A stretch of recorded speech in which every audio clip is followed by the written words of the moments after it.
제정을 함으로써 내용을 보시면 아시겠지만 이게 바로 제정이 되면 우리가 미국에다 공장을 지으면 모든 그 영업 비밀, 기술 특허 내용까지도 미국에 공개를 하게 돼 있고 매출이 어느 이상을 올라가면 그 매출에 대해서 이익이 얼마큼 올라가면 이익을 또 정부하고 나누게 돼 있습니다. 그래서 어떻게 시장 경제의 그 총알아가서 미국이 완전히 깡패 짓을 지금 하고 있는 거예요. 한국은 거기 중국과 끼어가지고 지금 완전 미칠 지경인데 뭐 이렇게든 얘기를 합니다. 미국은 일본과 함께 한국과 대만을 쳐낸다. 그래서 반도체 종주국이 되려고 한다. 그것도 5년에서 10년 안에. 그래서 굉장히 지금 우리 국가의 그 존망에 걸린 일이라고 볼 수 있습니다. 반도체가. 그래서 오늘 좀 상당히 중요한 이슈를 가지고 우리나라에서 반도체 석학 중에 한 분이라고 보실 수 있는 박재근 교수님을 모셨습니다. 노스캐롤라이나 주대에서 박사를 재료공학으로 하셨고요. 현재 지금 한양대학교 HYU 석학 교수십니다. 많이 석학이 대체 석학 교수라는 제도가 한양대가 있더라고요. 12명이시랍니다. 그 다음에 지금 현재 한양대학교 융합전자공학부 교수시고요. 삼성전자에서 반도체 사업부 소재기술 그룹장을 하셨고 지식경제부 차세대 메모리 개발 사업단장도 하셨고 차세대 지식재단 정부 기관입니다.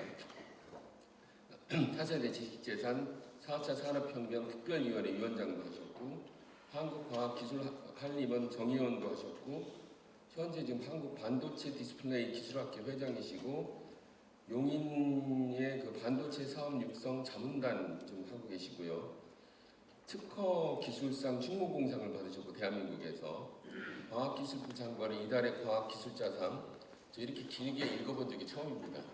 아직도 이거 안 읽으면 지금 3분의 2가 넘습니다. 지금 녹조 근종원 정도 받으셨고요. 발명회란에 그 다음에 특허가 지금 등록이 147건이고요. 토론하신 게 307건이고 국외 논문이 247건이고요. 기술 이전은 삼성전자, 미쓰비시, 하이닉스 등을 하셨습니다. 그래서 오늘 한번 박재근 교수님 모시고 이름이 보이시죠? 반도체 발전 100년지 대계를 바라보며 강의를 들어보도록 하겠습니다. 한 50분 정도 강의를 해주시고 나머지는 질문을 받도록 하겠습니다. 감사합니다. 박 교수님 부탁드립니다.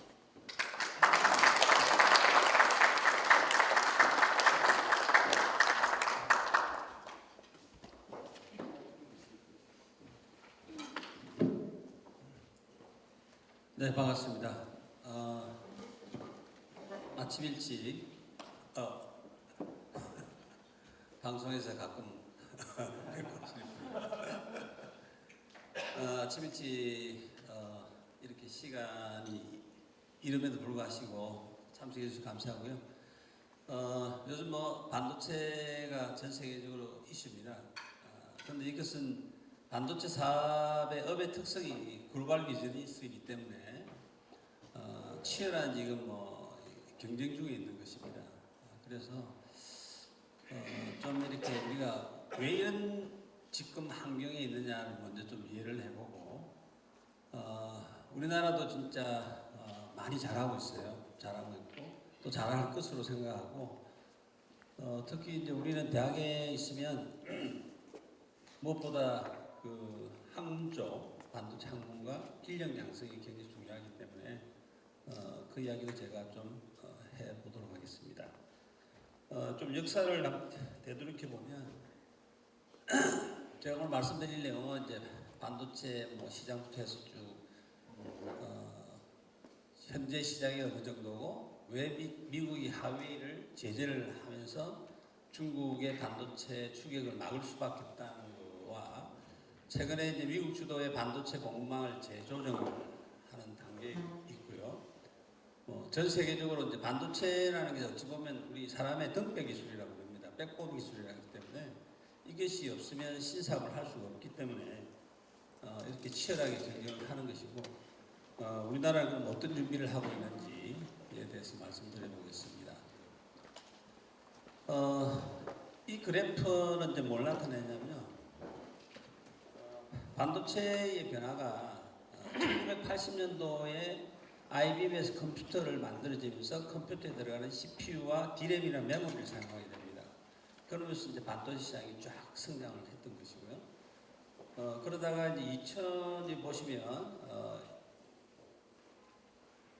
2008년도에 보면 이제 아이폰 3라는 게 나오면서 소위 모바일 시대가 열리기 시작합니다. 여기 그림에서 보면 연도가 있습니다. 왼쪽에 애플의 매출액이고 오른쪽에 삼성 반도체 부분의 매출액입니다. 보시는 것처럼 모바일 시대가 열리면서 인터넷 데이터의 세상을 우리가 접어들면서 이처럼 애플의 매출액이 쭉 증가하는 것처럼 삼성전자의 반도체 매출도 쭉 증가합니다. 이야기는 결국은 우리나라는 반도체 부품을 만드는 회사지 애플처럼 이 반도체가 필요한 사업을 이끌어나는 나라는 아니다. 그렇지만 애플이 이렇게 성장하는 데는 반도체가 없으면 성장할 수가 없다는 것입니다. 그래서 이제 이렇기 때문에 글로벌 IT 밸류체인이라는 이야기가 나오기 시작을 했던 것이고요. 애플이 성장하기 위해서는 삼성전자가 필요하고 삼성전자가 성장하기 위해서는 애플이 필요하다. 이런 두 번째의 이런 흐름이 있고요. 최근에는 이제 이 다음 단계가 넘어가는데요. 자, 그러면 보통 제가 사람들이 물어봅니다. 저에게 도대체 반도체 어디 사용하느냐? 그래서 제가 많이 사용하는 것 중에 하나가 이건데요. 여러분들이 100만 원짜리 스마트폰이 있으면 스마트폰 하나 이렇게 딱 해체를 해보면 여러분들은 해체를 안 하지만 우리는 전자공학과니까 해체를 해야 됩니다. 물론 무상으로 삼성에서 받아서 해체를 합니다. 해체를 해보면 핸드폰 안에는 보드가 있고요. 보드 안에 반도체가 약 한 48개 정도의 반도체가 있고 그 위에 배터리가 있고 디스플레이가 있습니다. 그게 전부입니다. 즉 반도체로 만들어진 겁니다. 자, 그런데 100만 원짜리 갤럭시 핸드폰에 들어가는 가장 비싼 반도체가 뭐냐면 컴퓨터의 CPU 역할을 하는 것 마찬가지입니다. AP라는 친구가 있는데 이 애플리케이션 프로세서가 현존하는 반도체 중에서는 가장 성능이 좋은 반도체입니다. 이게 이제 TSMC가 삼성보다 월등하게 잘한다는 거죠. 이게 하나 얼마냐? 10만 원입니다. 그런데 삼성의 갤럭시 폰이 나오면 여기에 이 AP를 삼성 걸 쓰지 않고 여기 보는 것처럼 퀄컴 걸 사용합니다. 미국 회사죠.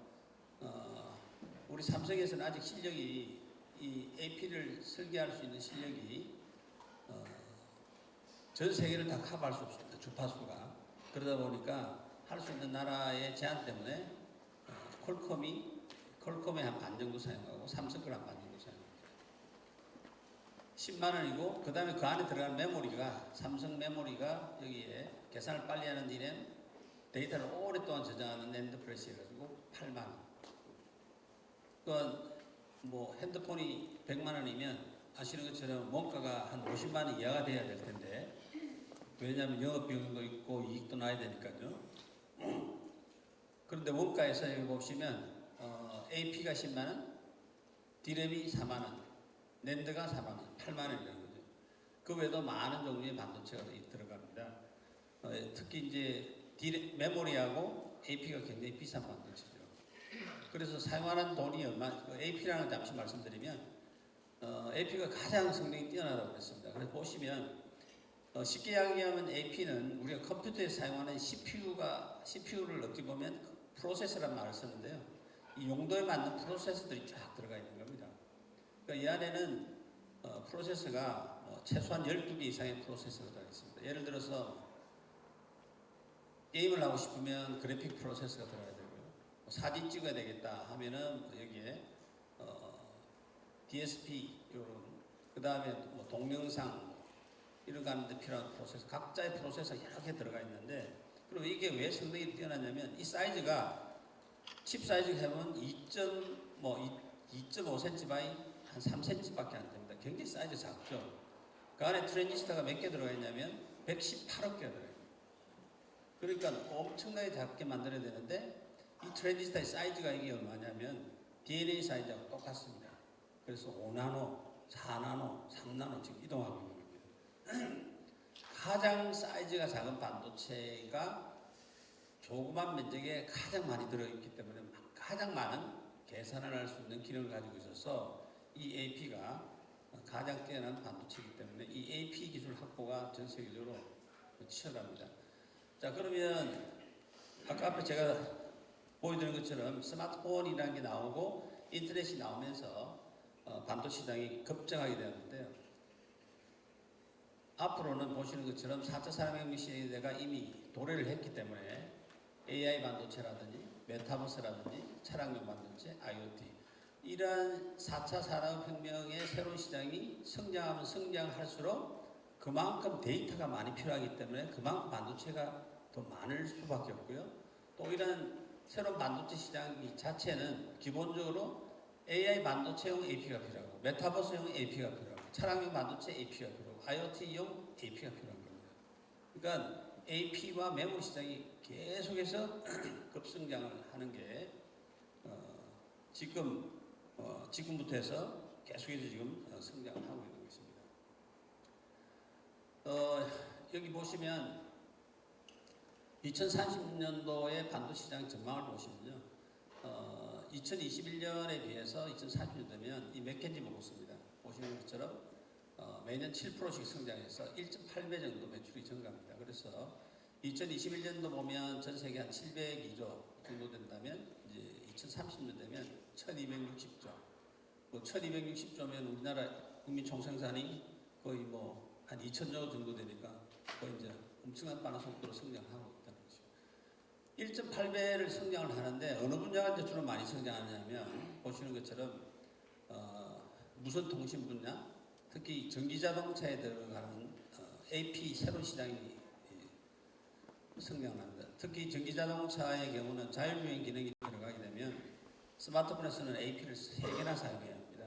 스마트폰을 하나 사용하는데 여기에 자율주행 전기 자동차는 3개를 사용해야 되니까 어마한 시장이 여기 있다는 것이고요. 그리고 이제 여전히 우리가 디지털 시대로 이미 접어들어서 살고 있기 때문에 그만큼 데이터가 많이 필요하기 때문에 이 컴퓨팅 및 데이터 센터가 이렇게 증가를 하는 것입니다. 우리가 원하든 원하지 않든 우리나라가 원하든 원하지 않든 반도체 시장은 이렇게 성장할 수밖에 없다는 거죠. 그러면 이 성장하는 이 시장을 누가 가져갈 거냐는 게 바로 지금 글로벌 반도체 패권 전쟁이라는 겁니다. 실제로 이제 지금 현실을 한번 살펴보면요.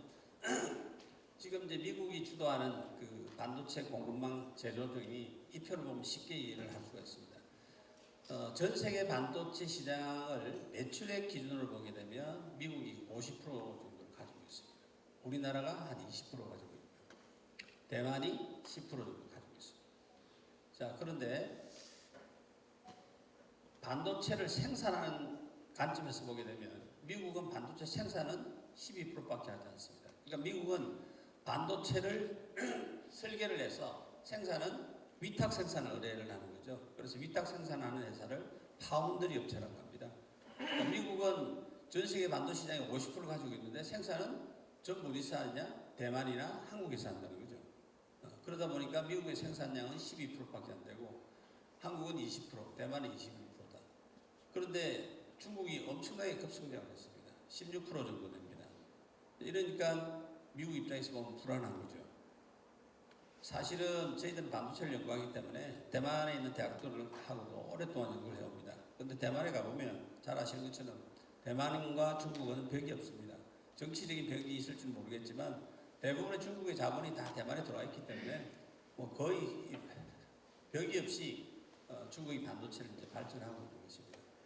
그러다 보니까 이제 미국 입장에서는 지정학적으로 굉장히 불안한 거죠.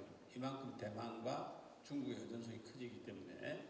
그런데 미국의 주력 사업 중에 하나가 바로 반도체 사업이고 이 반도체 사업이 없으면 지금처럼 코비드 19 몇 년 전에 전 세계적으로 1,000원짜리 반도체 차량용 반도체 MCU라는 게 없어서 미국의 자동차 생산이 3년 동안 10% 이상 생산을 하지 못하는 그런 일이 발생을 했었죠.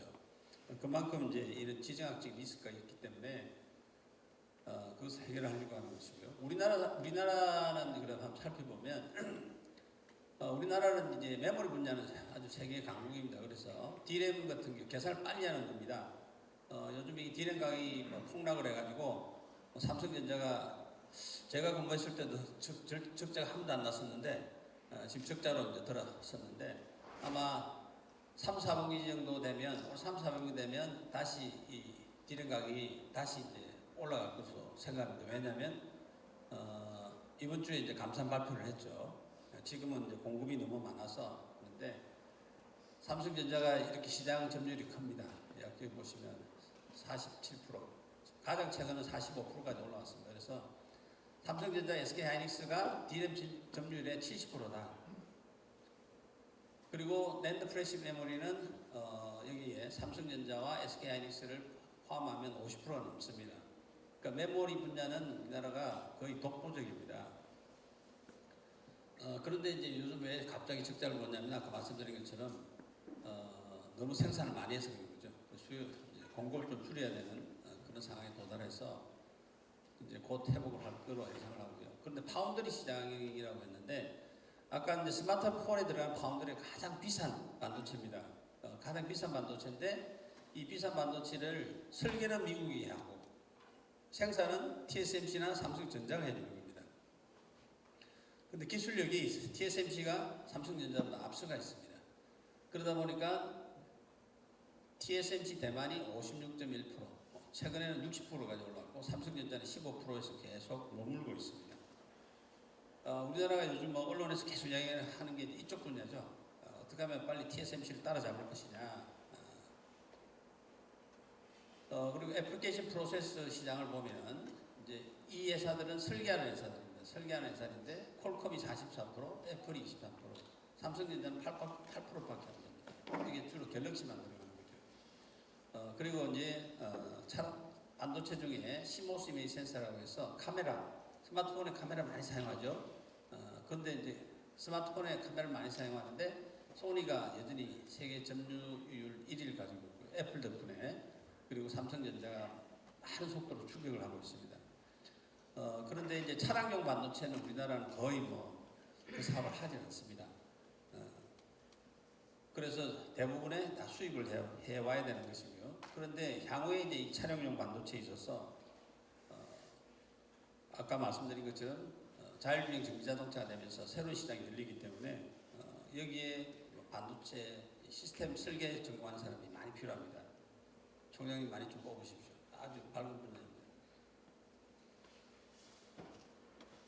그리고 여기 보시는 것처럼 지금 전 세계가 이제 반도체 장비 투자 현황을 보면 전 세계에서 어느 나라가 이렇게 투자를 많이 하느냐를 보는데요. 여기 보시는 것처럼 뭐 한국, 그 다음에 중국, 대만 이 세 나라에서 거의 반도체 장비를 수입을 해서 생산에 사용을 하고 있는데요. 이 장비를 이제 구입하기 위한 이제 투자인데 대부분의 이제 세 나라에서 진행되고 있는 게 현재입니다. 그래서 최근에 이제 미국이 대중국 반도체 장비 수출을 통제를 하고 있습니다. 그래서 여기에 이제 중국에 이 투자하는 금액이 줄어들 텐데 줄어들면 직접적으로 데미지를 받는 게 바로 미국 업체인 거예요. 그러니까 아주 딜레마에 있는 거예요. 아까 앞에서 말씀드린 이제 IT 밸류 체인이 사실은 중국이 반도체 시장에 진입을 하면서 성장을 하지 않았으면 아마 이렇게 밸류 체인이 잘 형성이 되었을 겁니다. 예를 들어서 IT, 뭐 스마트폰을 만드는, TV를 만드는 IT 업체가 있고 반도체 칩과 디스플레이를 만드는 업체, 그리고 소자와 디스플레이를 만드는 데 필요한 소부장 업체라고 그러죠. 소재 부품 장비 회사가 있는데 이게 밸류 체인이 잘 이루어져 있었는데 왜 이게 붕괴가 됐냐면 바로 중국 때문에 붕괴가 된 겁니다. 그래서 대표적인 이제 중국의 반도체 성공 사례가 뭐냐면 바로 하웨이라는 회사입니다. 여기 보시면 이게 옛날 그래프인데요. 보시면 여기서 2012년부터 18년까지 하웨이라는 회사가 여기 보시면 여기 하웨이지 않습니까? 이 회사가 거의 뭐 애플을 초과를 해서 이게 스마트폰 시장의 판매 점유율이 되겠습니다. 보시면 급성장을 해서 하웨이라는 회사가 거의 애플을 넘어서고 삼성의 턱 밑에까지 갔던 거죠.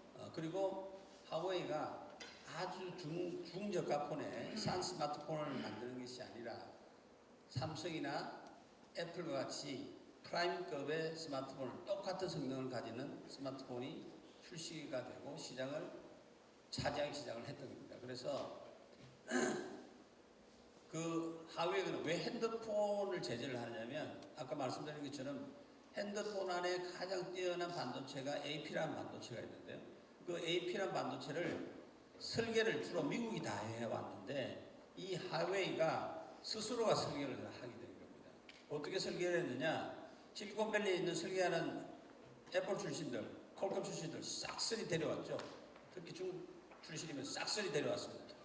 그렇게 해서 어마어마한 지원을 통해서 개인적인 지원, 그 다음에 기업의 지원을 해서 그 AP라는 것을 어느 정도 수준이냐, 하웨이의 여기에 플래그십이라는 것이 퀄콤과 동일한 수준의 AP를 만드는 거예요. 그런데 설계는 하웨이가 직접 상해서 하고 생산은 TSMC에서 한 겁니다. 위탁 생산할 수 있는 기술은 중국이 아직도 안 가지고 있기 때문에 그래서 이제 이 하웨이를 제재를 하기 위해서 중국이 잘 아시는 것처럼 하웨이 제재를 시작하는데 이게 바로 우리 소위 말하는 하웨이가 전 세계적으로 무선 통신의 그 안테나의 세계 시장 점유율 1위를 하고 있는데 그 안테나 칩에 스파이 반도체 칩이라 해서 그것을 장착을 해서 미국의 정보를 빼나간다고 해서 캐나다에서 하웨이의 지금 하웨이 회장이죠. 그 당시 부회장이었는데 설립자의 따님이신 그 사람을 구금을 해버리는 거죠.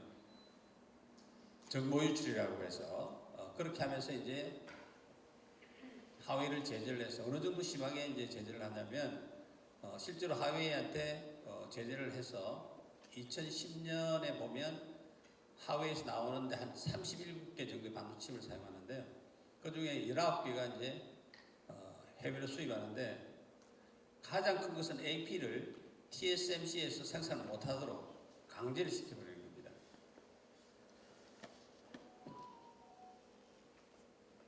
그래서 그 당시에 어느 회사들이 이제 이렇게 하웨이에 많은 반도체를 판매를 했는데 가장 데미지를 많이 먹은 회사를 보면 뭐 역시 삼성전자나 SK하이닉스도 있지만 여기 보면 TSMC도 커다란 매출액을 줄이기도 했고요. 일본도 마찬가지고 전 세계적으로 해서 특히 미국도 22조 정도의 그 연간 하웨이에서 반도체 구입하는 것을 중단을 했기 때문에 한국, 미국, 일본, 미국 전부 다 하웨이 제재에 의해서 매출 감소가 일어났습니다. 그러나 그 당시 이걸 별로 걱정을 안 했습니다. 왜냐하면 하웨이가 아니면 다른 회사가 나올 것이라고 생각을 했기 때문에 역시 예상한 대로 다른 회사가 나와서 현재 똑같은 매출액을 이루고 있는 것이죠. 그래서 제재를 했더니 이제 하웨이가 더 이상 AP를 못 만드니까 프라임급의 핸드폰을 생산할 수 없는 겁니다. 그래서 하웨이가 떨어졌죠. 그러면서 이제 중국에서 옛날 2차 세계대전의 그 그림들을 올리면서 자, 우리 미국을 따라가자, 미국하고 전쟁을 하자, 뭐 이런 발표를 하게 되었던 겁니다. 그러면 미국이나 우리가 중국이나 시장을 좀 이해를 해볼 필요가 있는데요. 여기 보시면 중국은 세계에서 가장 반도체를 많이 사용하는 나라입니다. 왜냐하면 중국은 이 반도체를 가지고 IT 제품을 만들어서 TV, 뭐 심지어는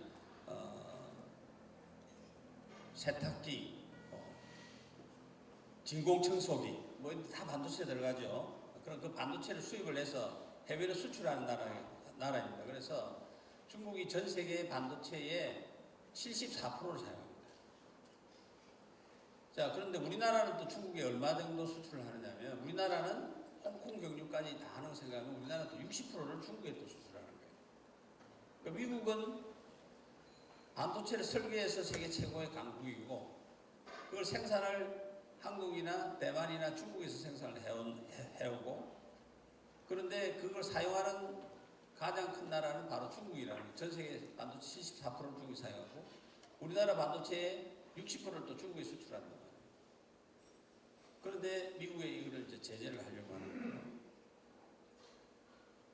그런데 제재를 할 수밖에 없는 그 배경이 보면 자, 중국에서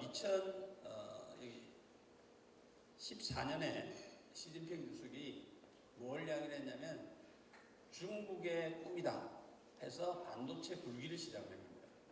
그래서 그 당시에 170조를 투자를 해서 사실 꿈은 꿈이었습니다. 왜냐하면 2015년에 24조, 19년에 36조였는데 앞으로 또 1800조, 하웨이의 제재가 나고 나서부터는 또 더 많이 투자를 하겠다는 겁니다. 이 작년에 발표한 겁니다. 1800조면 뭐 어마어마한 거죠. 반도체 이런 공장 하나 짓는데 공장 하나가 보통 한 25조 정도 들어갔는데 더 어마하게 짓겠다는 겁니다. 그래서 그 당시에 2024년도에 반도체 칩하고 중국 반도체칩하고 반도체 칩을 만들기 위해서 필요한 반도체 소재 부품 장비의 자금률, 그러니까 중국에서 필요한 반도체를 70%를 중국에서 만들겠다고 제시를 해버리면 결국은 미국 시장을 다 잃어버리게 되는 거죠. 그리고 우리나라도 시장을 다 잃어버리게 되는 거죠. 그러면 중국 중심으로 반도체가 가버리게 되기 때문에 중국 반도체라는 것이 모든 사람의 덕배 기술이라고 말씀드렸습니다. 반도체 기술을 다 가지게 되면 모든 전 세계 경제가 중국 중심으로 갈 수밖에 없다는 거예요. 그러니까 미국 입장에서는 반도체 시장의 50% 이상을 가지고 있는데 중국이 70% 가져간다고 하면 중국은 뭐 산술적으로 계산을 하더라도 미국은 한 15%밖에 못 가져가는 거죠. 그러니까 미국이 도저히 용서할 수 없는 상황이고요. 근데 어마어마한 투자를 하고 상상을 초월할 정도로 이 중국 전 영역에서 반도체 공장을 지었는데요. 숫자가 보시면 이제 반도체 팹은 이 웨이퍼라는 게 있습니다. 웨이퍼 위에 반도체를 만드는데 그 공장의 수가 여기 보시면 특히 이 300mm 웨이퍼가 최신 공장인데 이게 36개를 지은 거예요. 우리나라에 나중에 보여드리겠지만 우리나라의 300mm 공장을 다 합쳐도 36개의 반밖에 안 됩니다. 근데 중국이 이렇게 전 지역에 각 성에서 나서서 다 지어버린 겁니다. 자, 이런 현실이 벌어지는데 그럼 이렇게 공장을 짓게 되면 전 세계의 이 반도체 공장에서 필요한 반도체 장비의 50%를 미국에서 반도체 장비 회사들이 공급을 합니다. 그럼 미국의 반도체 장비 회사들은 굉장히 바람직한 거죠. 그러나 여기에서 반도체가 다 만들어져서 생산하게 되면 미국이 가지고 있는 반도체 시장은 다 잃어버리게 되는 겁니다. 이 딜레마라는 거죠. 자, 이렇게 이런 일이 벌어지니까 아주 뭐 미국에서는 도저히 용서가 없는 할 수 없는 그런 상황으로 이제 가버리고 있고요. 그리고 이제 우리나라가 좀 우리나라 좀 이해를 해보면 우리나라는 삼성전자가 시안 그리고 SK하이닉스가 우시 다련에 우리나라의 메모리 반도체 공장이 있습니다. 왜냐하면 아까 말씀드린 것처럼 우리나라 반도체 수출의 60%가 중국이기 때문에 현지 공장에 생산해서 제공을 하고 있습니다. 판매를 하고 있습니다. 그래서 보시는 것처럼 삼성전자에 메모리 반도체가 두 종류가 있는데요. 아까 앞에 말씀드린 것처럼 계산을 빨리 하는 디램이 있고 계산을 천천히 하는 낸드 프레시가 있는데 낸드 프레시 메모리 생산의 42%를 중국에 생산합니다. 또 SK하이닉스는 디램이라고 계산을 빨리 하는 디램의 47%를 중국에 생산합니다. 요즘 지금 제일 고민이 삼성전자와 SK하이닉스가 중국 공장을 접어야 되느냐, 계속 투자를 해야 되느냐, 우리가 결정할 수도 없어요. 미국이 지금 결정하는 이 단계가 와버렸는데, 그리고 이제 중국 외에도 우리나라가 이렇게 한국에 보면 한국에 지금 기영에 팹이 5개가 있고 하성에 여기 있는 것처럼 8개, 평택에 지금 5개, 오스틴에 하나.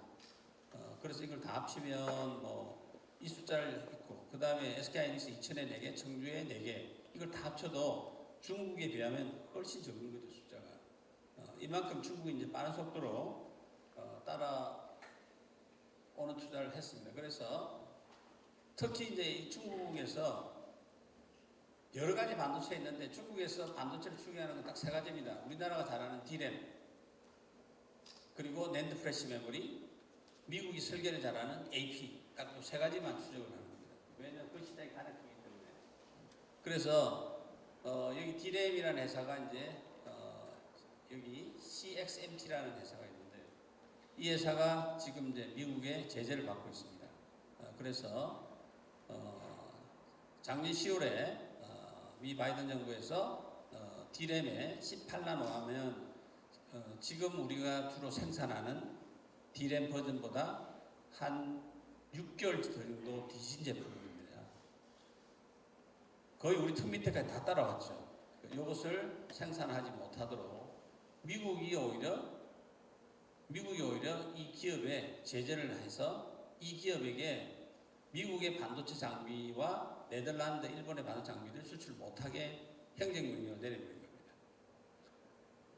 그래서 지금 여기 두 번째 공장이 이제 우리가 굉장히 긴장했던 것인데 이것이 우리 현재 삼성과 SK가 생산하는 수준의 디램을 만들기 위한 신공장이 있었는데 거기에 설계가 지금 건설을 하고 있는 상황이었는데 최근에는 중단된 상태입니다.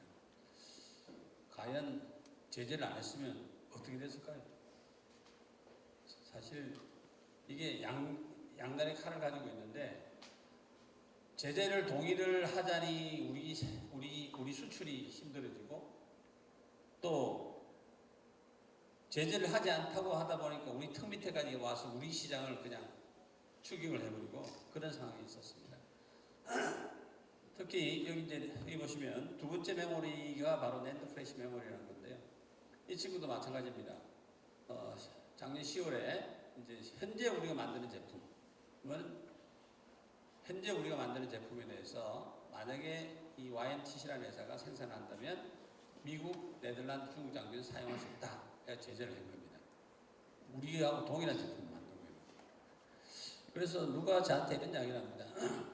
아니 교수님 뭐 한 5년 전에 방송에서 봤을 때는 중국이 우리나라보다 메모리 반도체 기술이 어마어마한 투자를 하는데 메모리 반도체 기술이 한 3년, 5년 뒤졌다고 하던데 왜 동일한 수준까지 왔습니까? 이렇게 저한테 질문을 하거든요.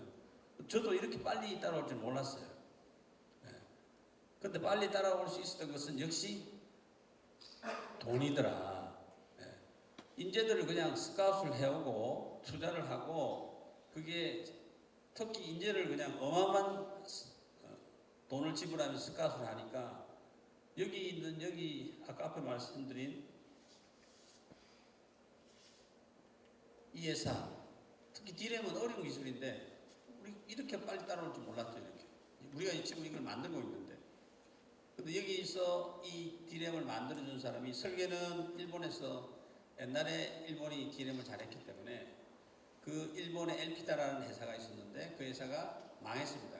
그 망한 회사의 기술자들이 와서 설계를 하고 삼성전자와 SK 하이닉스 출신이 이렇게 만들어요. 어떻게 하겠습니까? 직업에서 어떻게 자유가 있는데 만들어지잖아요. 금방 따라오는 거예요. 그게 이제 현실이고요. 특히 미국이 제일 걱정하는 AP를 파운드리하는 TSMC 같은 회사, 그게 이제 중국의 SMIC라는 회사가 있는데 이 친구도 여기에 사장, 연구소장이 다 TSMC 출신의 사장입니다. 연구소장입니다. 그대로 기술이 넘어오는 거죠. 그래서 이 SMIC라는 회사도 미국 정부에서 14나노 이하, 그리고 핸드폰에 들어가는 AP용에 들어가는 AP는 위탁 생산 못한다. 그 하기 위해서 필요한 반도체 장비는 수출을 해줄 수 없다. 이렇게 지금 제재가 된 상태입니다. 자, 그러면 미국이 이렇게 중국에게 반도체를 만드는 데 필요한 소부장을 수출을 통제할 수 있는 그 배경이 뭐냐면 전략물자입니다.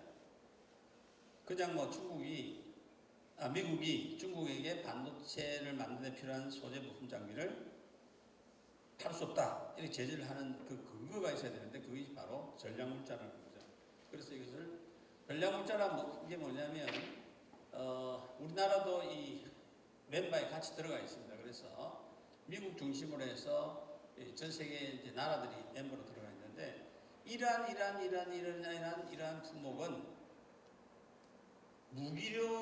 무기를 만들 때, 예를 들어서 미사일을 만들 때라든지 이럴 때 사용될 수가 있다. 이러한 것을 가지고 만든 반도체는 그 반도체 칩이 위성을 미사일용 그다음에 군사용 위성 이런 데 들어가는 반도체 칩으로 사용될 수 있다고 리스트가 나와 있습니다. 근데 이 리스트가 어찌 보면 딱 읽어보면 이 반도체 전문가들 읽어보면 정말 황당한 겁니다. 왜 황당하냐면 너무 범위가 넓은 거예요. 심지어는 마이크로소프트 우리 OS 마이크로소프트 OS 컴퓨터에 사용하지 않습니까? 그것도 들어가 있어요. 그러니까 이런 리스트 때문에 미국 중심으로 이렇게 만들어져 있는데 이 리스트 때문에 이걸 가지고 딱 규제를 해버리면 반도체 장비를 만들 수가 없고요. 반도체 장비를 못 만들면 반도체 장비를 만들 수가 없고 못 만들 수출 못 하는 거죠. 그럼에도 불구하고 이렇게 딱 만들어져 가지고 이런 항목에 들어가는 반도체 장비들을 만들게 되면 미국이 중국에 수출하려고 하면 예를 들어서 한국의 회사가 여기 들어가는 어떤 여기 항목에 있는 반도체 장비를 만들어서 중국에 수출하고 싶으면 미국에 신고를 해서 허락을 받도록 되어 있는 제도입니다. 그런데 미국에서 신고를 하면 100% 허락을 안 해줍니다. 중국 가는 거. 그래서 이게 대중국 통제라는 표현을 사용하고 있는 거죠. 그래서 항목이 보면 정말 너무나 브로드하게 되어 있기 때문에 최근에는 또 일본에서 하여튼 일본이 아주 협조를 또 잘해, 미국하고 협조를 잘해서 또 일본 경산성에서 최근에 가장 한 2주 전에 발표한 겁니다. 또 이렇게 항목을 쭉 만들어 놓은 거예요. 이 항목도 자세히 살펴보면 모든 반도체 장비가 다 포함되도록 이렇게 만들어져 있는 겁니다. 그러니까 다 통제를 할 수 있도록 법적 근거가 되어 있기 때문에 이러한 품목을 사용해서 반도체 장비를 만들면 그 장비를 중국에 판매를 하려고 하면 미국에 신고를 해서 허락을 받도록 이게 바로 수출 전략물자 리스트에 의한 대중 통제를 하고 있고요. 결론적으로 정리해 드리면 미국 장비, 네덜란드의 장비, 일본의 장비는 일단 중국에 수출 중지가 된 상태고요. 그런데 우리가 이제 레건시라고 해서 지금 만들고 있는 반도체를 만들고 있는 반도체 소재 부품 장비는 괜찮습니다. 그런데 향후에 만드는 반도체 소재 부품 장비는 미국에 다 허가를 받아야지 중국에 수출할 수가 있다. 그런데 미국이 아까 중국 제재를 하면서 수출을 못하겠다고 이렇게 선언을 해버리고 실제적으로 제재를 해서 허가를 안 내주고 있는 겁니다. 그래서 미국이 이제 미국 주도로 반도체 공급망을 재조정을 하고 있는데요.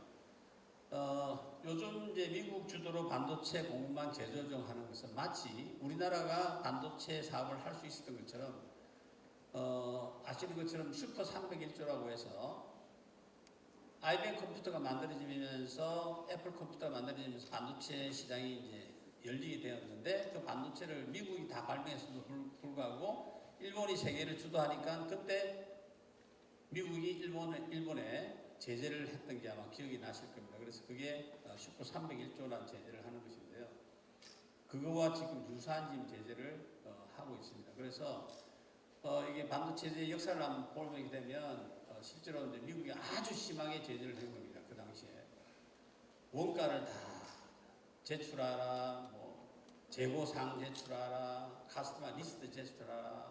그게 이제 그 유명한 미국의 일본 메모리 반도체 회사에 대한 제재죠. 그래서 슈퍼 301조, 통상법 301조가 제재를 했는데 결국 이 결과가 어떤 결과를 만들었냐면 결국은 그 당시 일본의 NEC, 히다치, 미쓰비시 쭉 이런 회사가 있었는데 다 덤핑 판정 받고 이렇게 하면서 그 혜택을 우리나라가 받게 됐던 거죠. 우리나라는 이 대상이 아니었기 때문에 그리고 우리나라는 추격하는 단계였고 그래서 미국이 일본을 메모리를 제재를 한 덕택에 이 메모리 사업이 한국으로 넘어갔고요.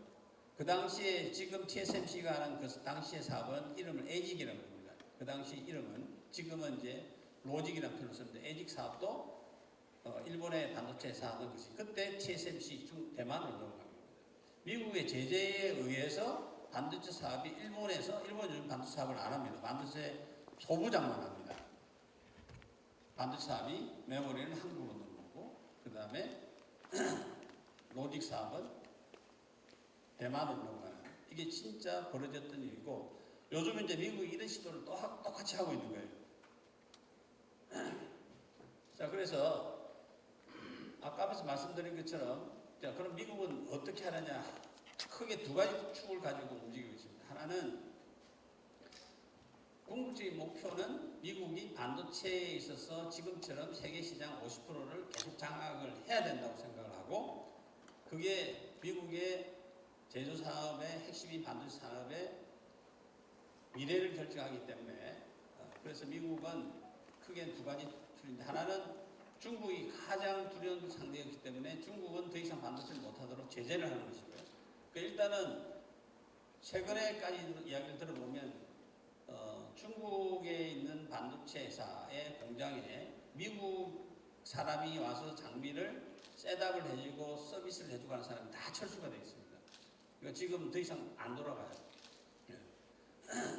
그런데 반도체 산업의 업의 특성은 한번 투자를 해서 반도체 칩을 생산하고 나면 또 한 2년 있으면 다시 투자를 해야 됩니다. 왜냐하면 반도체는 계속 성능이 점점 좋아져야만이 시장에 살아날 수 있기 때문에 아시는 것처럼 스마트폰도 매년 새 버전이 나오면 새 버전 나오는데 안에 들어가 보면 뭐가 새 버전이냐? 반도체 성능이 더 좋아진 거예요.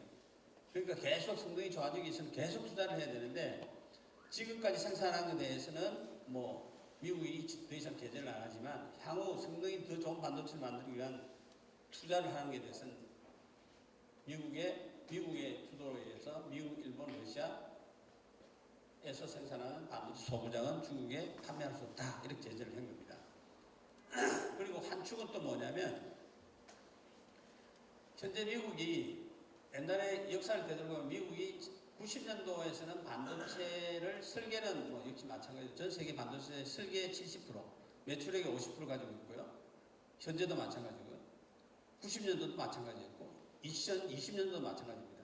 자, 그런데 생산을 하는 것은 90년도는 37%, 한 40%까지 미국에서 생산을 했죠. 그만큼 대만에는 한국에 의존을 하지 않았습니다. 중국에 의존을 하지 않았는데 20년 되면 12%입니다. 그리고 이것을 32년에 24% 정도 올려보자.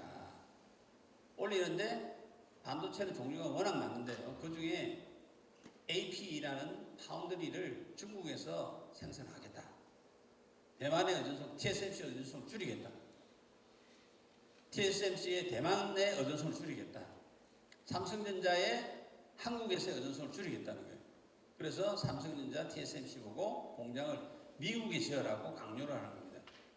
자, 강요를 하는데 그냥 강요할 수는 없으니까 뭔가 인센티브를 줘야 되는 거죠. 그 인센티브가 칩 액트 포 22 해서 반도체 칩과 반도체 지원법과 과학법이라는 게 있습니다.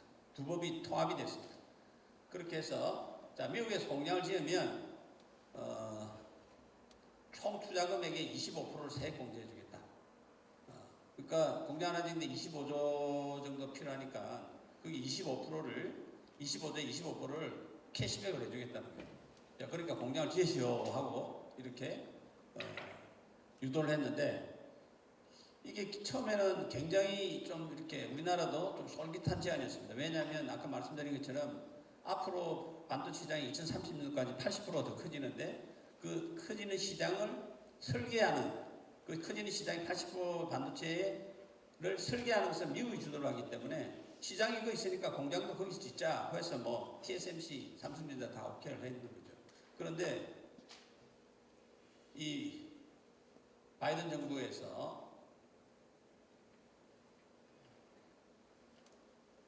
정부에서 여기에 가이드레일이라고 해서 제재를 또 하는 겁니다.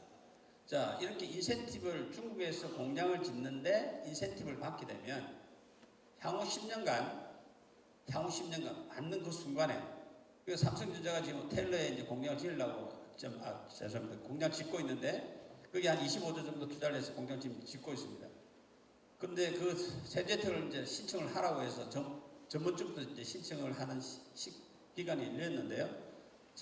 인센티브 세액 공제라는 인센티브를 받게 되면 삼성전자는 중국에서 더 이상 반도체 투자를 못한다.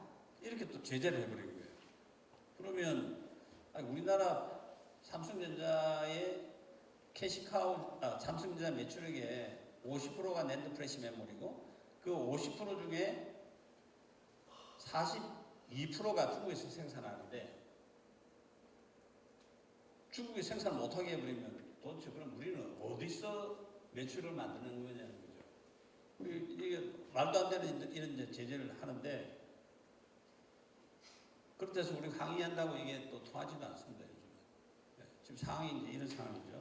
그래서 다행히 우리 정부에서 또 찾아가서 많은 실제 스토리입니다. 찾아가서 상무부 상의를 해서 1년간 유예를 받은 상태가 되어 있어요. 지금 1년 동안 투자할 수 있다 되어 있는데 그게 올 10월에 끝납니다. 그것도 풀어야 될 내용이고요. 그리고 나서 계속해서 가이드라인이 계속해서 막 쏟아져 나오는 겁니다. 처음에는 중국만 생산 못한다고 했다가 그래서 첨단 반도체를 해서 또 이 범위를 이렇게 다 지정을 합니다. 그래서 이제 아까 앞에 말씀드린 것처럼 반도체는 현재 만드는 반도체 예를 들어서 뭐 D램이라고 하면 현재 만드는 D램은 2년 뒤에 가면 사용하지 않습니다. 성능이 떨어지기 때문에. 그러니까 매년 투자를 해서 성능이 좋은 반도체를 계속 만들어야 되는데 그걸 못하게 이렇게 딱 중국에서 생산을 해야 되는데 중국에 생산을 못하게 이렇게 제재를 해버리고요. 첫 번째. 그리고 두 번째는 그러면 인센티브를 받으면 인센티브 받는 회사에 모든 여기 있는 것처럼 모든 영업 정보를 다 내놓는 거예요. 인력이 얼마냐, 현금 흐름은 어떻겠냐, 내부 수익률은 어떠냐, 웨이퍼 투입량은 얼마냐, 재고량은 얼마냐, 카스터머 리스트가 다 내놓는 거예요. 엑셀 폼에다. 이게 지금 아직 못 제출하고 있습니다. 그리고 더 황당한 것은 이제 뭐 황당한 표현을 쓸 수밖에 없습니다. 만약에 이제 처음부터 5년 뒤에 얼마만큼 이익이 나올 거냐고 예상하는 금액을 쓰라고 해서 그 이익이 나오는 금액보다 초과를 하게 되면 초과이익 공유제 이 자유민주주의에서 초과이익 공유제를 해가지고 해소를 하겠다는 거예요. 또 얼마까지 미국 정부가 지원한 인센티브 75까지 다시 가져가겠다는 거예요. 그럼 여기 왜 해야 되죠? 뭐 이런 질문이 나오겠죠. 네. 왜 해야 될까? 그리고 우리가 여기 25% 이게 정말 마지노선입니다. 왜 마지노선이냐면 한국이 아니고 미국에 가서 공장을 지으면 코스트가 그만큼 비쌉니다. 원자재 값도 비싸고 인건비도 비싸서 미국에서 공장을 지으면 한국에 짓는 거에 비해서 딱 요 25%만큼 더 비쌉니다. 이게 마지노선이에요. 차라리 한국에 공장 짓는 게 훨씬 낫죠. 그런데 25%를 주면 미래 시장이 미국에 있으니까 미국이 하도 또 우리나라도 미국에서 반도체 장비를 공급을 못 해주면 생산을 못 하니까 미국에 같이 가는 길을 택했는데 25% 받아야지 한국에서 공장 있는 거하고 동일한 원가를 가질 수 있는데 25%를 받았더니 이처럼 초과이익 공유제 하겠다고 영업정보 다 잃어라고 중국에 생산 못하게 하고 어떻게 해야 되는 거죠? 그래서 지금 고민입니다. 결론이 없습니다. 네. 계속 진행되고 있는 거죠 지금. 그래서 제가 이제 삼성이나 SK CEO 경영 고문을 하고 있기 때문에 이야기 중에 보면 어떨 때는 젊은 친구들이 중국 공장 적자는 사람도 많고요. 또 어떤 사람은 너무 성급하다. 이미 중국에 양 회사가 삼성전자, SK가 이미 들어가 있는 투자한 돈이 한 40조 정도가 들어가 있습니다. 그래서 그것도 해소를 해야 되니까 고민이 굉장히 많다는 것이고요. 미국은 이 반도체 지원법을 통해서 재미있는 내용이 하나 있는데 인센티브도 있지만 세액 공제도 있지만 미국에서 반도체 공장을 지으려다 보니까 지으려고 하다 보니까 엔지니어가 없는 거예요. 미국은 반도체 설계하는 것은 전국의 대학에서 굉장히 연구를 많이 하지만 반도체를 만드는 소자 공정에 대해서는 연구하는 교수님들이 거의 없습니다. 저도 삼성전자에서 어릴 때 학술 연수를 보내서 미국에서 공부를 했는데 삼성전자가 최근에 한 10년 전부터는 미국에 유학 보내는 프로그램을 없애버렸어요.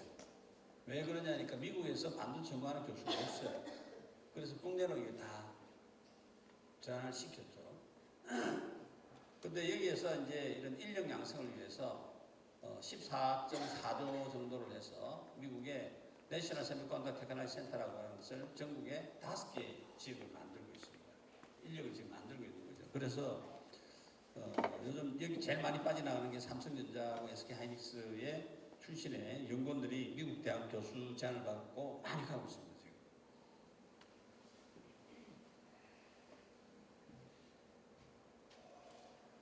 그런데 미국만 그런 것이 아니고 유럽도 똑같은 지원 금액을 가지고 똑같은 지원을 지금 해주고 있습니다. 그래서 유럽은 왜 그러냐면 유럽은 아까 말씀드린 것처럼 유럽의 주력 사업이 자동차 사업인데요.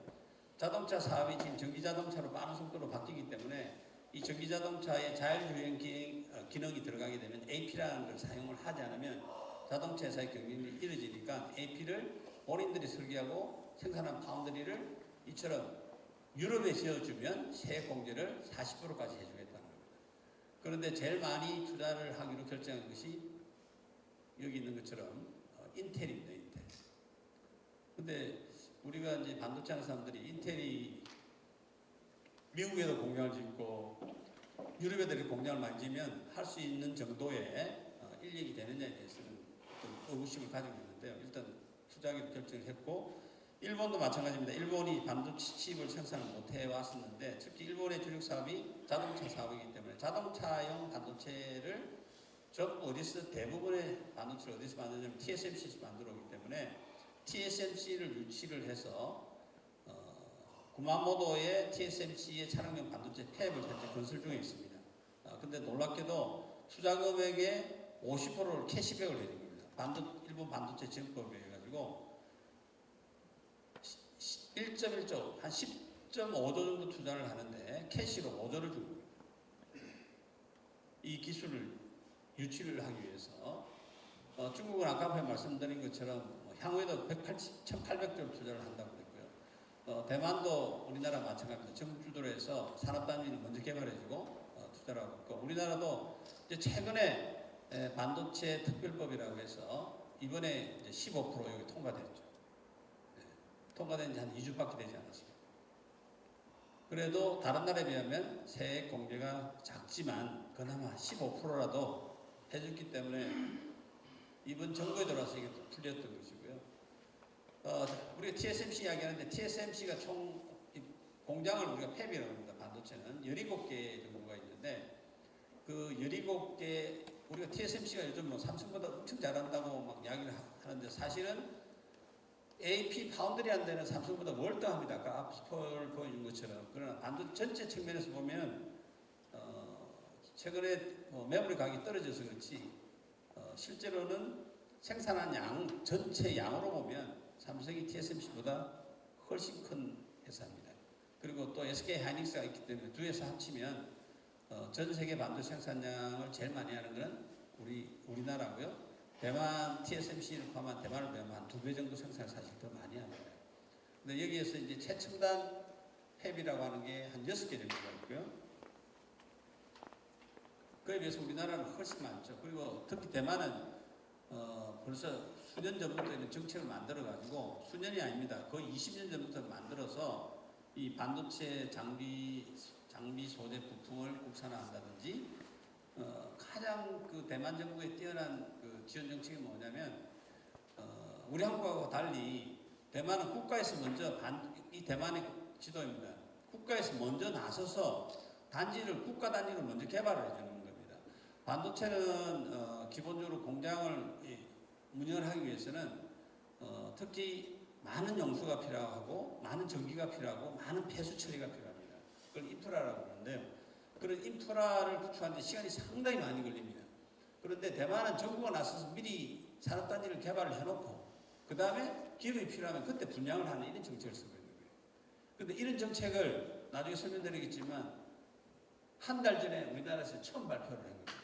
똑같은 정책을 윤석열 정부에서 그래서 대만은 여기 뭐 내용이 많습니다. 시간상 다 설명을 못 드리겠는데 연구개발하면 한 반 정도는 연구개발비에 대한 반 정도는 정부에서 캐시백을 해주고요. 특히 인력 양성을 굉장히 잘합니다. 대만은 요즘 뭐 우리 정부에서도 그 사업을 하고 있는데 나중에 설명드리겠지만 대만은 인력을 여기 보시는 것처럼 매년 10,000명 정도를 정부에서 반도체 전문 인력을 10,000명 정도를 매년 육성을 해오고 있습니다. 그래서 우리도 이 정책을 참조를 해서 지금 이 정부에서 이 정책을 시작을 하고 있죠. 특히 대만이 잘하는 건 뭐냐면 학부에 반도체 대학이라는 게 거의 대부분 다 있습니다.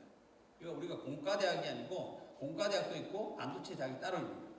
그러니까 반도체 인력을 그렇게 육성하고 그 이유는 뭐냐면 반도체라는 학문 자체가 분야가 굉장히 넓기 때문에 회로 설계, 시스템, 소자, 공정, 재료, 분석 다 포함되어 있기 때문에 다 학문을 요구하기 때문에 반도체 대학들이 굉장히 많이 되어 있고요. 특히 대학원은 기업체하고 대부분의 계약학과를 운영하고 있습니다. 그러다 보니까 우수한 인력들이 많이 양성되는 것인데 우리도 이걸 보고 지금 많이 공부를 하고 있고요. 기본적으로 이제 대만은 10년 전부터 시작해서 대만의 반도체 지원법을 계속 수정해서 이제 지원을 하고 있다는 얘기입니다. 우리보다 훨씬 앞서가 있는 거죠. 그럼 자, 우리는 그럼 어떻게 할 것인가? 시간이 너무 오래돼서 우리는 우리 사업을 앞으로 이제 어떻게 키우느냐 하는 건데요. 하나 이제 우리가 어느 정도 우리 사업 규모가 되냐면 이게 2021년 자료입니다. 삼성전자, SK 하이닉스, 동부 하이텍 매출액을 다 합치게 되면 한 100, 여기 어디가 140조 정도 됩니다. 22년도에는 한 160조까지 올라갔고요. 그런데 국내에 있는 반도체 칩을 삼성전자, SK 하이닉스가 반도체 만드는 데 필요한 반도체 소재 부품 장비를 만드는 우리 국내 회사가 한 40조까지 성장을 했습니다. 엄청 크죠. 그러니까 삼성, SK만 있는 것이 아니라 반도체 소재 부품 장비 업체들이 40조 정도까지 성장을 했고요. 성장을 안 한 부분은 설계 부분이 성장을 지금 안 하고 있습니다. 그래서 설계가 총 매출액이 한 4.5조밖에 안 됩니다. 한 5조 정도밖에. 이 5조는 10년 전도 5조고 지금도 5조입니다. 이게 이제 설계하는 것을 우리가 팹리스라고 그러죠. 그래서 이 팹리스 시장을 어떻게 키우느냐가 또 우리 대학과 우리나라 반도체 산업계의 큰 숙제가 되고 있고요. 이 소재 부품 장비의 매출액이 벌써 장비 매출액이 20조까지 올랐으니까 140조 매출액에 우리나라 또 소부장 업체가 또 40조, 200조 훨씬 넘는 거죠. 다 합치면 그만큼 반도체 소부장 업체들이 굉장히 커왔다는 것이고요. 자, 우리나라 반도체 사업하는데 가장 어려운 점이 뭐냐면 우리나라는 반도체 공장을 짓기 위한 인프라 구축, 용수, 여기 보는 것처럼 부지 조성, 교통, 전력, 용수, 폐수처리 요 5가지 인프라가 있는데 이런 인프라 구축하는데 너무 시간이 오래 걸립니다. 몇 년 걸리냐? 우리나라는 7, 8년 걸려요. 여기 보시면 옛날에 평택에 단지 지을 때 송전탑 하나 짓는데 전력 때문에 송전 하나 짓는데 5년 걸렸거든요. 그런데 삼성전자가 미국에서 이제 요즘 텔러스에서 공장을 짓는데 대표적인 게 아리조나가 이제 TSMC가 들어가 있는데 여기는 2년 6개월이면 공장을 다 지어줍니다. 인프라 구축해서. 대만도 마찬가지고 대만도 뭐 2년 6개월이면 다 지어줍니다. 더 빠릅니다. 대만은 2년 정도면 해줍니다. 우리는 몇 년 걸리냐? 빨라야 우리 보시면 삼성의 평택 공장이 7년 5개월 걸렸어요. 우리 경쟁력이 없는 거예요. 그리고 경쟁력이 없으면 기업체는 어떻게 하겠습니까? 요즘 공장이 바뀌었어요. 옛날에는 공장을 1층만 짓다가 요즘은 옥층을 지어요. 미리 지어놓는 거예요. 왜? 7.5년이 걸리니까. 그렇지만 미리 지어놓으면 그 건물에 대한 감가상각은 계속 나갈 거 아닙니까? 그래서 굉장히 경쟁이 떨어지게 되는 거죠. 자, 이걸 풀어야만이 우리나라가 global 경쟁을 가지는데 아까 앞에서 말씀드린 것처럼 전 세계적으로 모든 나라가 자기네들이 반도체의 기술력 확보와 생산 능력을 확보하려고 하는데 우리나라 경쟁력을 그럼 가지려고 어떻게 해야 되느냐. 결국은 이제 중국에 더 확장하는 것도 지금 스탑이 된 상태고요. 미국에 투자하려고 했더니 또 제재도 많고 결국 그럼 우리 한국에서 우리가 경쟁력을 가져야 되는 게 결론이라고 해서 그런 흐름을 지금 하고 있습니다. 그런데 정부가 뒷받침을 해주지 않으면 불가능한 거죠. 그래서 일단 세액공제를 이번에 통과를 시켜줬습니다. 15%가 통과됐고 중견기업은 15%, 중소기업은 25%까지 통과되었기 때문에 그나마 숨통을 좀 열어줬고요. 이게 이제 얼마 전에 발표한 윤석열 정부의 반도체 산업 육성 사업인데요. 수도권에 전 세계에서 가장 큰 첨단 반도체 클러스터를 만들겠다고 발표를 한 겁니다. 근데 실제 이게 실현만 되면 우리나라가 아마 전 세계에서 가장 반도체 경쟁력이 뛰어난 국가로 자리 잡음을 할 뿐만 아니라 우리나라 국민 총생산에 직접 생산의 한 15%, 간접까지 하면 25%가 넘지 않겠냐고 생산하는 그 안인데요. 깜짝 놀랐어요. 이렇게 빨리 저질릴 줄 몰랐는데 딱 저질렀는데 실제 지금 시행이 되고 있다는 겁니다. 여기 보시면 여기가 이제 용인입니다. 용인인데요. 여기 보시면 기영에 현재 기영에 보시면 삼성전자에 공장이 5개, 팹이 5개가 있고요. 그리고 화성에 8개가 있습니다. 그러니까 여기 기영, 화성, 그다음에 여기 평택이 돼 있죠. 많이 떨어지고 있습니다. 평택이. 근데 평택에 지금 5개가 있고요. 근데 이 복층이기 때문에 10개라고 생각하시면 됩니다. 그리고 여기에 마지막 이제 하나 더 짓고 나면 더 이상 여기 지을 수가 없습니다. 여기. 그런데 아까 이사장님한테 처음 만나서 말씀드렸지만 삼성이 요렇게 벨트를 가지고 있는데 여기서 딱 근무하라고 다 도망을 가고 있는 거예요. 우산 이제들 여기 오라면 동탄이 가까이 있음에도 불구하고 멀다는 거죠. 그래서 다 떠나버리니까 거기에서 이렇게 이 방향으로 올라서 여기가 남사입니다. 남사에 삼성전자가 여기에 공장을 향후에 10개를 짓겠다. 최첨단 공장을 10개를 짓겠다. 그리고 이 기영에 삼성의 반도체 연구소를 지금 현재 짓고 있습니다. 그래서 이제 이렇게 내려갔다가 다시 올라오는 이런 구도를 가지게 되고요. 그리고 SK 하이닉스가 있습니다. SK 하이닉스가 바로 이 위치에 용인 클러스터라고 합니다. 용인 클러스터라고 해서 여기에 공장을 4개, 복층이니까 8개가 짓게 되는 겁니다. 이렇게. 그리고 하이닉스 이천이 여기 있죠. 그러면 이천, 용인 원사, 남사, 평택 이렇게 해서 L자 형태가 된다 해서 L벨트라고 합니다. 여기에 전부 다 반도체가 이렇게 모여지게 되는 거죠. 이렇게. 그러면 이 팹 숫자를 모으게 되면 전 세계에서 가장 아마 다른 나라도 추정을 못할 정도로 큰 반도체 생산 기지가 구축이 되는 것이고요. 그럼 어떤 의미가 있느냐는 조금 이따 말씀을 간단하게 시간이 많이 돼서 드리고요. 여기 많은 이제 반도체의 소재 부품 장비업체, 설계업체들이 들어가게 되고요. 제가 여기 이제 경쟁력위원회 위원장을 지금 하고 있는데 다 이제 용인시 허가를 받아야 되는 거기 때문에 그러면 이제 용인 클러스터는 2027년 1월 달부터 첫 번째 공장이 가동이 되고요. 여기 남사는 23년, 4년, 5년 동안에 토지 수용을 합니다. 그리고 26년에서 28년 되면 부지가 조성이 돼서 28년부터 첫 번째 공장을 짓기 시작합니다. 요즘 여기 땅값이 어마어마하게 올랐죠. 저는 사인을 했기 때문에 땅을 못 삽니다. 사면 저 큰일 나죠. 여기 땅들이 굉장히 많고 여기도 좀 또 일부 이렇게 산업단지를 좀 소부장업체를 개발하는데 여기에 지금 또 하나 이 반도체 벨트의 숙제 중에 하나가 여기에 우수한 대학을 어떻게 유치하느냐가 지금 남아있는 숙제입니다. 그래서 아시는 유니스트가 지금 여기를 좀 올라오려고 지금 생각을 하고 있고요. 여기에 많은 대학들이 이제 반도체를 연구할 수 있는 만대학 그게 이제 숙제로 지금 남아 있고 지금 그것도 지금 진행되고 있습니다.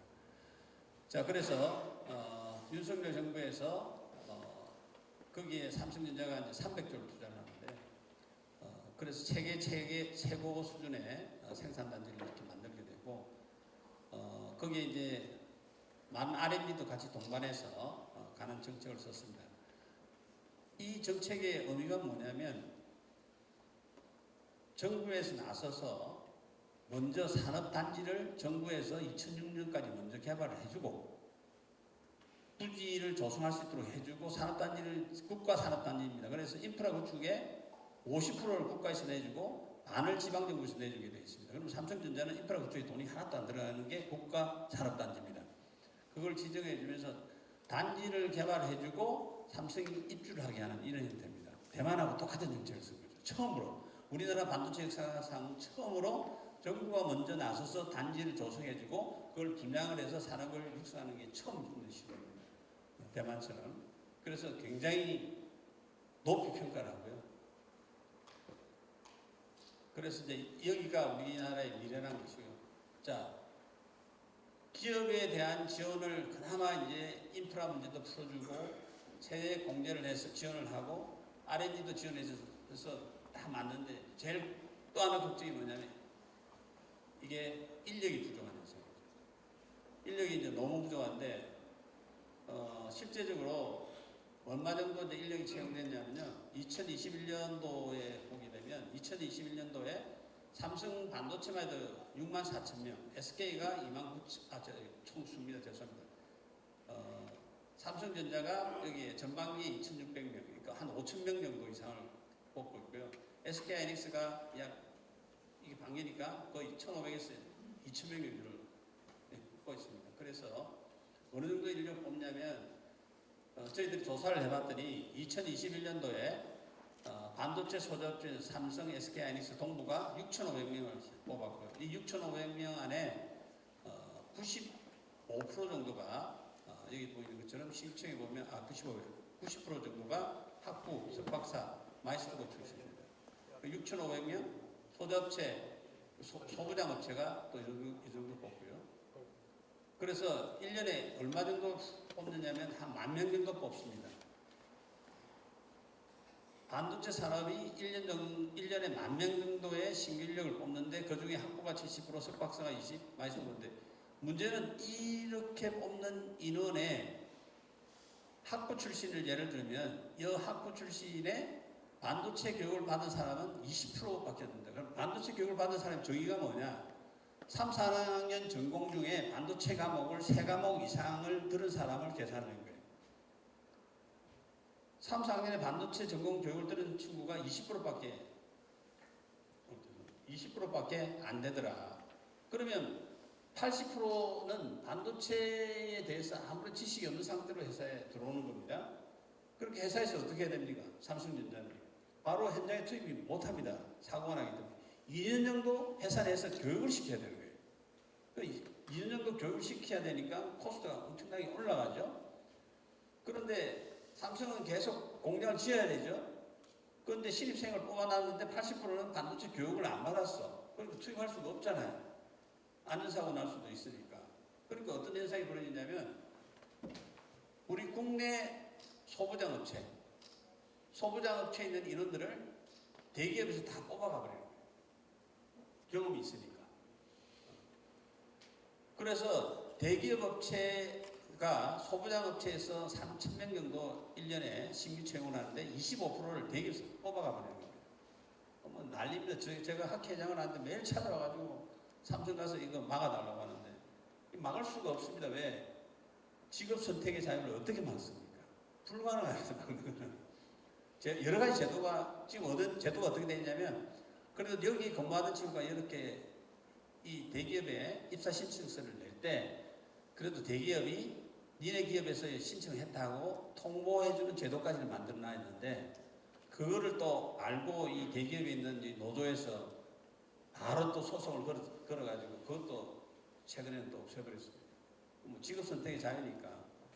그만큼 이제 반도체 전문 인력 교육이 부족하다. 얼마 정도를 해야 되느냐? 적어도 1년에 한 12,000명 정도는 학부에서 반도체 인력을 양성을 해야 된다. 이 자료를 가지고 정부를 작년에 10월 달부터 설득을 했고요. 아까 미국이나 대만, 중국은 너무 반도체 잘합니다. 특히 중국을 한번 보시면 깜짝 놀란 게 중국에는 매년 여기 보시는 것처럼 지금 중국 반도체 산업에 필요한 인력이 74만 23%인데 매년 20만 명 정도의 전문 인력을 계속 이렇게 25년까지 20만 명의 전문 인력을 계속 양성을 하고 있는 정책을 쓰고 있고요. 중국은 우리가 잘 아는 칭화대, 난징대 이런 대학은 다 반도체 단과되어 있습니다. 대학원은 반도체 대학원이 다 있고요.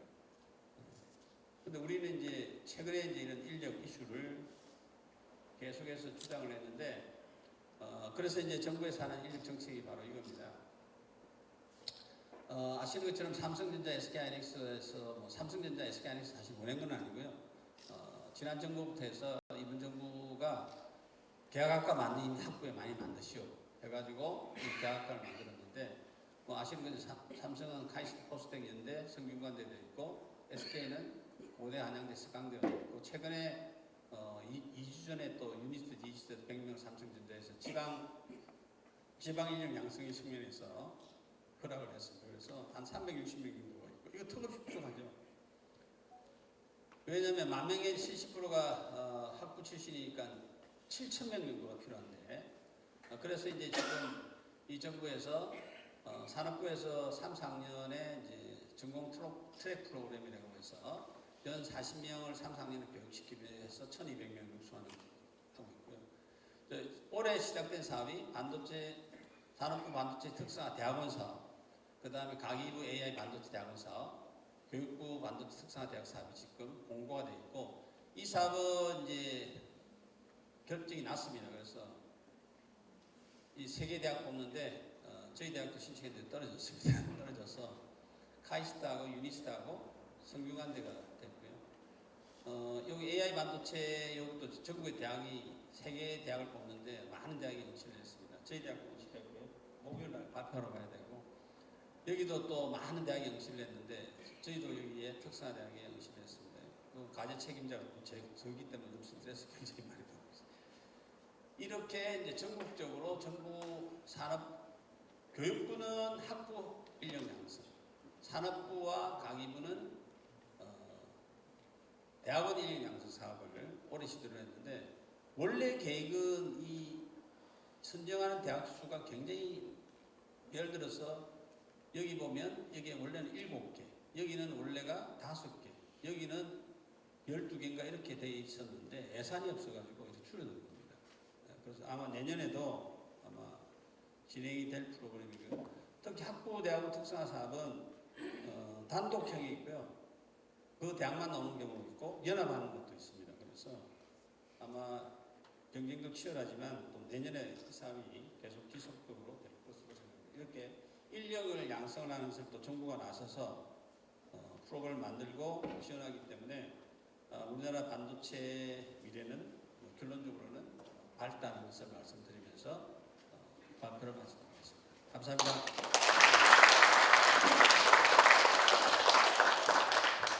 시간이 너무 흘러서 질문은 따로 해주시기 바랍니다. 근데 그거 들어보시니까 좀 무시무시한 생각도 들지 않으십니까? 앞으로 국가 100년은 우리 반도체가 결정을 할 것 같습니다. 근데 미국이 지금 항상 2차 세계대전 이후에 한 번도 변하지 않는, 민주당이 됐든 공화당이 됐든 외교 노선 하나가 있는데 2위로 떠오르는 국가는 다 밟는 거였거든요. 일본이 제일 먼저 밟혔고, 그 다음에 러시아가 밟혔고, 그 다음에 EU가 브렉시트로 해서 밟혔고, 지금 2000년대 중반부터 중국이 타겟이라는데, 아마 트럼프 때부터 노보라에서 밟기 시작했는데 이게 우리한테 기회로 작용할지 위기로 작용할지는 아무도 모릅니다. 근데 대학으로 봐서는 보셨지만 반도체의 이제 상당수 우리 인력 양성이 우리 세종대학교에도 큰 기회일 수도 있고 잘못되면 위기도 될 수 있을 것 같습니다. 어쨌든 오늘 대단히 좋은 말씀 많이 들었고요. 박 교수님 대단히 감사합니다. 혹시 질문은 따로 해주시기 바랍니다. 시간이 많이 흘러서. 자, 오늘 마치겠습니다. 감사합니다.